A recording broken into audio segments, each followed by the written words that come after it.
Selamat beraktivitas dan semoga semuanya dalam keadaan sehat walafiat. Semoga dapat terhibur. Terima kasih. Sebelumnya kami mengingatkan untuk mendengarkan episode sebelumnya agar dapat lebih memahami alur ceritanya.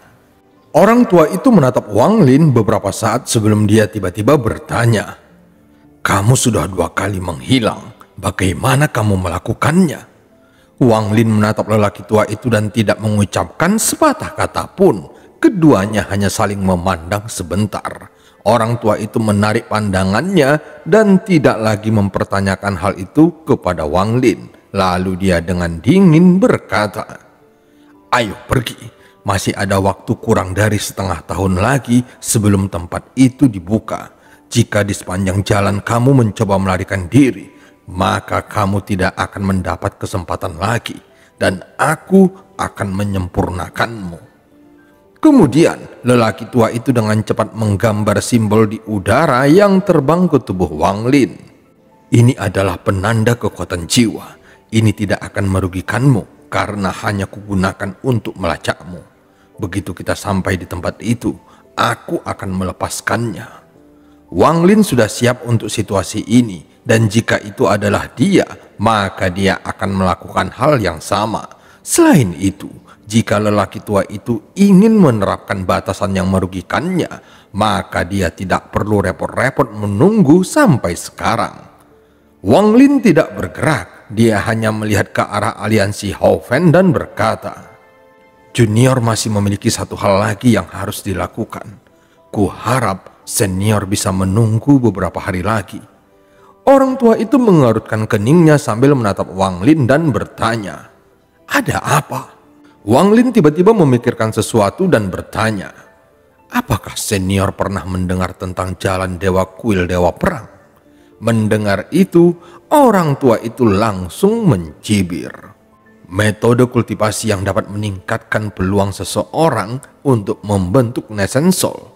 Saat itu, bocah kecil yang menemukannya menyebabkan keributan besar. Namun bahkan jika kamu mempelajarinya, kamu tidak akan menemukan jalan dewa yang asli, kecuali kamu pergi ke negara kultivasi peringkat 4 yang disebut Tiangang. Ekspresi Wang Lin tetap sama di luar, tetapi jantungnya berdetak kencang. Seperti dugaan awalnya, kuil Dewa Perang memang tidak lagi memiliki jalan dewa yang asli. Namun dia tidak akan membiarkannya berlalu begitu saja. Sebelum pergi, dia ingin memeriksanya sendiri. Saat berikutnya, dia terbang menuju aliansi Hao Fan. Mata lelaki tua itu tampak berbinar sebelum dia mengikuti di belakang Wang Lin dengan santai. Setelah beberapa saat, gunung aliansi Hao Fan muncul di hadapannya. Dia menunggu sampai lelaki tua itu menyusul sebelum berteriak. Ma Liang menyapa senior kuil Dewa Perang Feng Luan. Suaranya menyebar seperti guntur yang melintasi gunung. Segera beberapa orang terbang keluar dari arah gunung. Ada seorang wanita cantik yang memimpin kelompok itu, dan itu adalah Feng Luan. Hal pertama yang dia perhatikan adalah lelaki tua di belakang Wang Lin yang menyebabkan pupil matanya menyusut. Sebelum pandangannya tertuju pada Wang Lin yang membuatnya diam-diam menjadi kaget.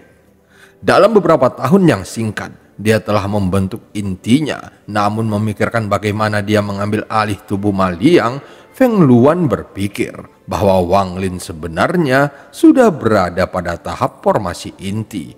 Inilah sebabnya dia dapat mencapainya lagi dengan begitu cepat. Dia merenung sejenak sebelum dengan dingin bertanya, "Orang yang dicari senior itu selama 3 tahun terakhir ini adalah kamu?" Ekspresi Wang Lin tetap tenang saat dia menghindari pertanyaan itu dan berkata, "Senior Feng Luan, junior memiliki satu permintaan yang kuharap kamu dapat menyetujuinya." Feng Luan memandang lelaki tua itu dengan ketakutan sebelum dia dengan tenang berkata, "Bicaralah." Wang Lin dengan tenang dan perlahan berkata, "Junior ingin mempelajari jalan dewa." Feng Luan merenung sejenak sebelum melihat lelaki tua itu dan menemukan bahwa dia sedang melihat ke langit. Dalam 3 hari terakhir ini, mereka mendapatkan gambaran tentang tingkat kultivasi lelaki tua itu. Melihat bahwa dia telah sampai di depan pintu rumah mereka, tentu saja membuat mereka sangat terkejut. Pada saat ini, seorang lelaki tua berwajah merah yang bernama Zhao Bin keluar dari belakang Feng Luan. Dia menatap Wang Lin dengan tatapan serius dan berkata, "Karena kamu adalah murid kuil Dewa Perangku, tidak ada masalah bagimu untuk melihatnya. Ikuti aku." Setelah mengatakannya, dia menatap lelaki tua itu dengan penuh hormat. Tanpa sepatah kata pun, Wang Lin terbang di belakangnya. Ekspresi lelaki tua itu tetap acuh tak acuh. Dia bukan orang bodoh. Jelas baginya bahwa Wang Lin memanfaatkannya untuk mempelajari jalan dewa.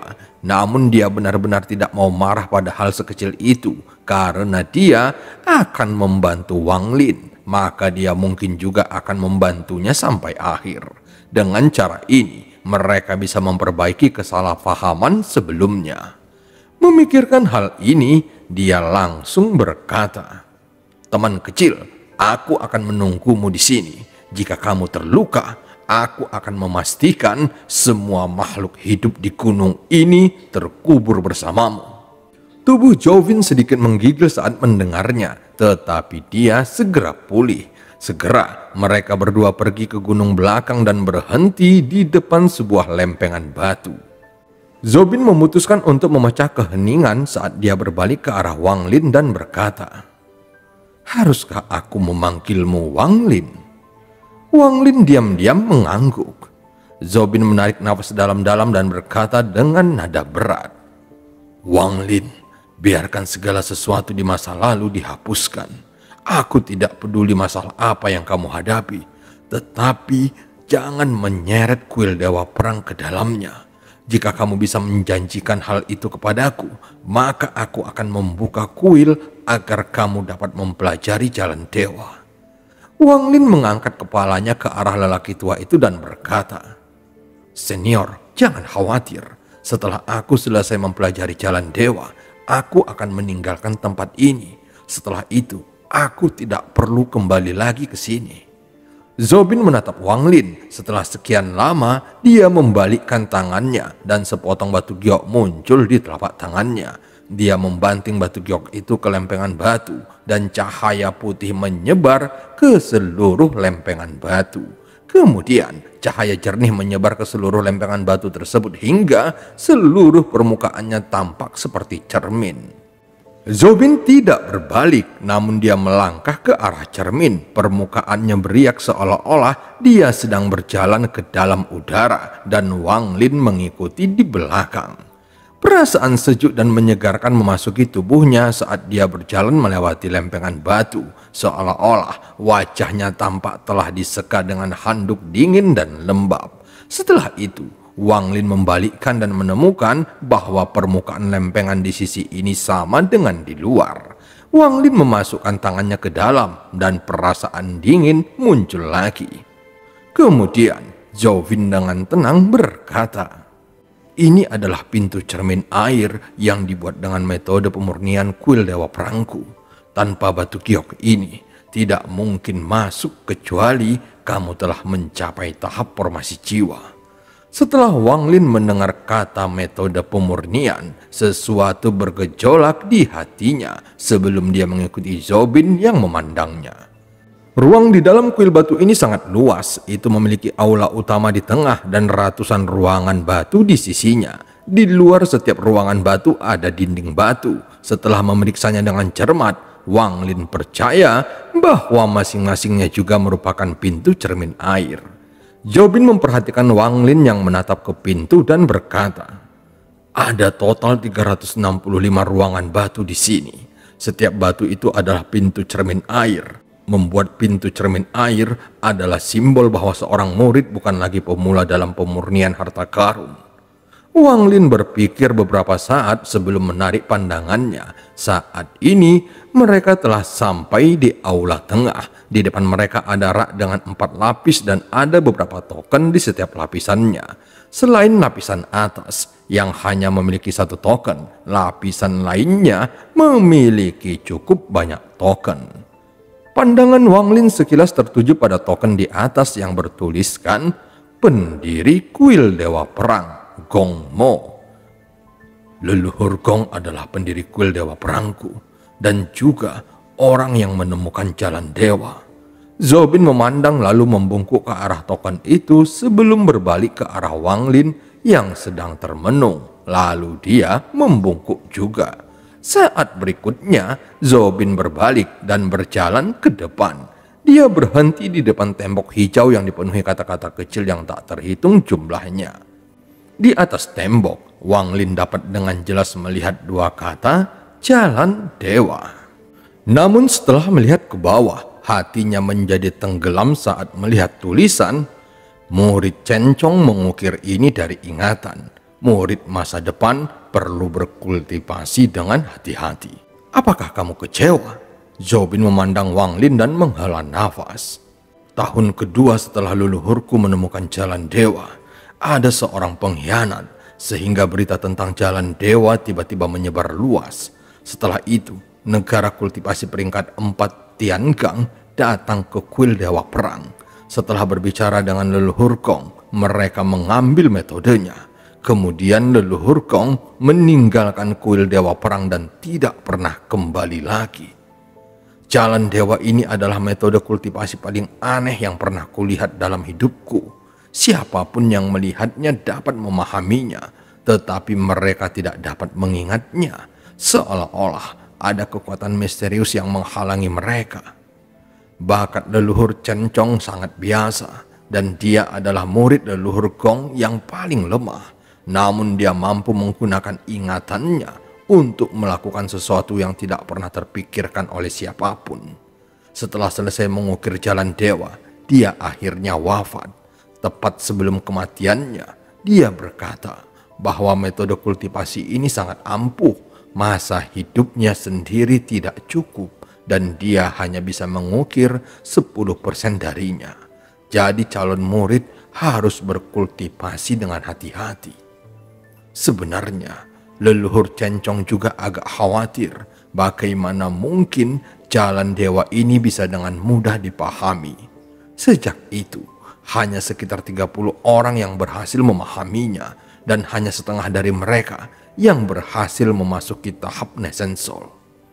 Adapun jalan dewa yang dilihat oleh sekte lain di Haofen sebenarnya itu palsu, sehingga jumlah orang luar yang memahaminya sangatlah sedikit.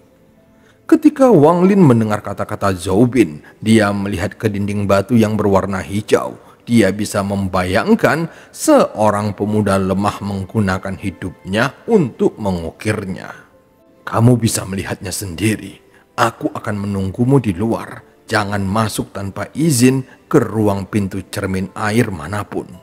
Setelah Zhao Bin selesai berbicara, dia berbalik untuk pergi. Segera Wang Lin melihat ke dinding batu dan membaca setiap kata di dalamnya. Kata-katanya sulit dimengerti dan beberapa bagian sepertinya saling bertentangan. Saat membacanya, dia mulai mengerutkan keningnya. Setelah sekian lama, dia duduk dalam posisi lotus dengan ekspresi wajah yang meresahkan. Namun dia tidak berkedip sekalipun saat dia menatap dinding batu. Kata-kata yang tertulis di atasnya perlahan muncul di benaknya. Semakin melihatnya, dia menjadi semakin bingung. Jalan dewa ini benar-benar tidak dapat dipahami dengan mudah. Dia mengerutkan keningnya lebih keras sampai akhirnya dia selesai membaca semuanya. Kemudian dia menutup matanya dan mengingat semua yang ada di dinding batu.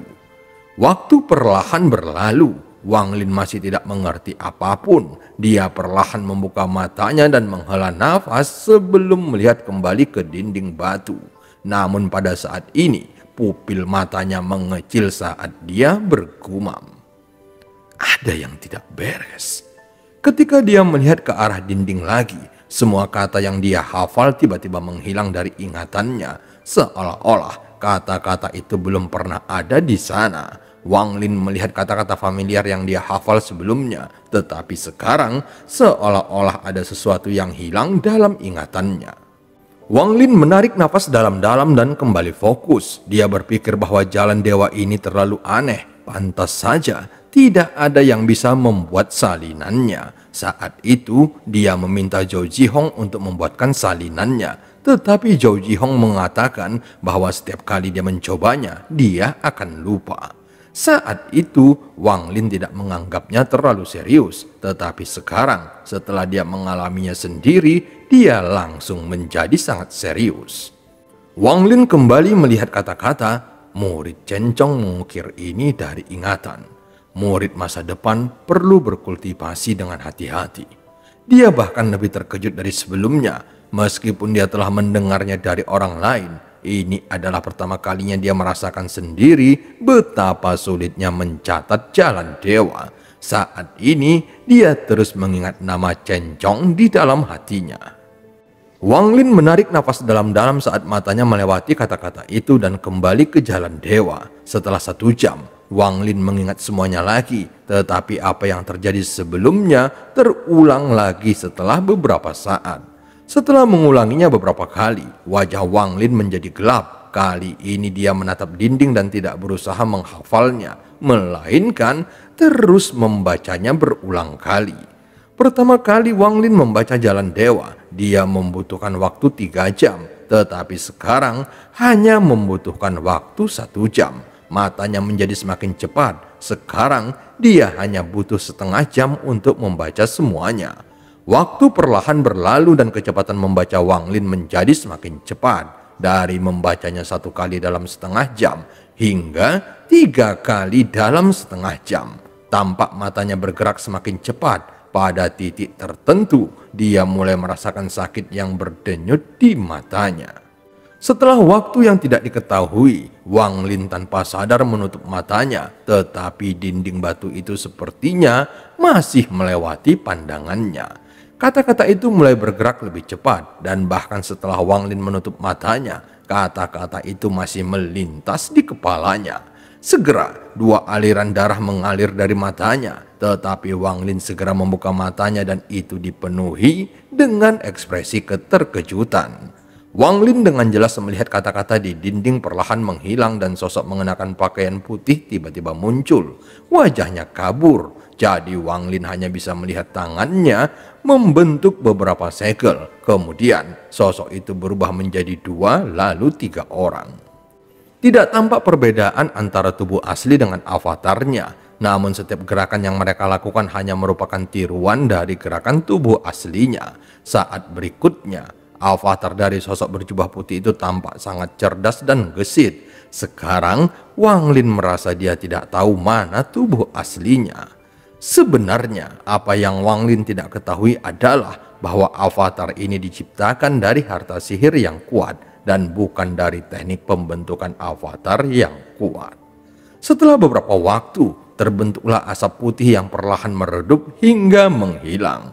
Wang Lin menutup matanya lagi, wajahnya tampak pucat dan dia mulai berpikir. Setelah menganalisanya sebentar, Wang Lin membuka matanya dan tersenyum pahit. Dia akhirnya mengerti sedikit tentang jalan dewa. Ini sebenarnya adalah teknik untuk membuat avatar. Cara meningkatkan peluang mencapai tahap Nesensol adalah dengan menggunakan avatar. Seseorang harus membuat avatarnya terlebih dahulu dan kemudian menyatu kembali menjadi satu untuk membantu meningkatkan tingkat keberhasilan mencapai tahap Nesensol. Namun teknik ini tidak lengkap dan mengandung kelemahan yang fatal. Avatar yang dibuat tidak memiliki tingkat kultivasi dan hanya memiliki umur kurang dari 30 tahun. Bisa dikatakan bahwa teknik ini lebih seperti beban pada penggunanya. Cencong juga meninggalkan beberapa pesan. Seiring dengan fakta bahwa tekniknya tidak lengkap dan dia tidak memiliki umur yang cukup panjang untuk mengukir semuanya, namun dia juga meninggalkan solusi, yaitu dengan menggunakan teknik membuat avatar dan menggunakan masa hidup 30 tahun untuk mengkonsumsi banyak pil. Tidak peduli apapun, ketika menyatu kembali dengan tubuh utama, maka itu akan meningkatkan peluang seseorang menembus tahap Nesensol. Wang Lin berpikir sejenak sebelum memutuskan untuk menggunakan jalan dewa. Saat ini, dia tidak punya banyak pil untuk diberikan pada avatarnya. Bahkan jika dia mendapatkan pil, itu masih kurang untuk dirinya sendiri. Jadi bagaimana dia akan memberikannya kepada avatarnya? Daripada menggunakan teknik ini, lebih baik dia mengandalkan dirinya sendiri untuk menemukan beberapa pil yang dapat meningkatkan peluangnya membentuk Nesensol miliknya.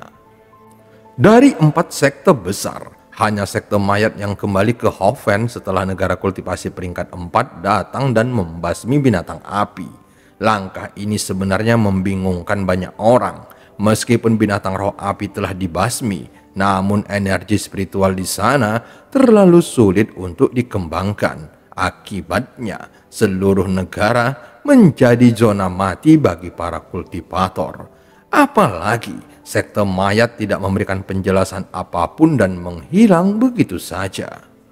Meskipun mereka tidak memiliki banyak kultivator Nesensol, namun setiap kali para kultivator Nesensol berkumpul, mereka bisa merasakan kekuatan yang menakutkan dari kultivator Nesensol sekte mayat. Mempertimbangkan hal itu, ketiga sekte besar hanya diam dan tidak berusaha menghentikan mereka. Sementara itu di bagian barat Hoven, di bawah gunung berapi yang meletus, terdapat sebuah gua besar yang saling berhubungan dan membentuk dunia di bawah tanah. Dibandingkan dengan sekte mayat negara Zhao, struktur guanya cukup mirip, namun ukurannya sedikit lebih besar. Kepala sekte mayat saat ini adalah Zhao Chuanliang, namun dia tampak berlutut di depan sebuah kristal yang berbentuk tidak beraturan. Zhao Chuanliang bersikap sangat hormat, terkadang ada tanda ketakutan muncul dan kemudian menghilang dari wajahnya. Dan cerita pun berakhir, sampai ketemu di part selanjutnya.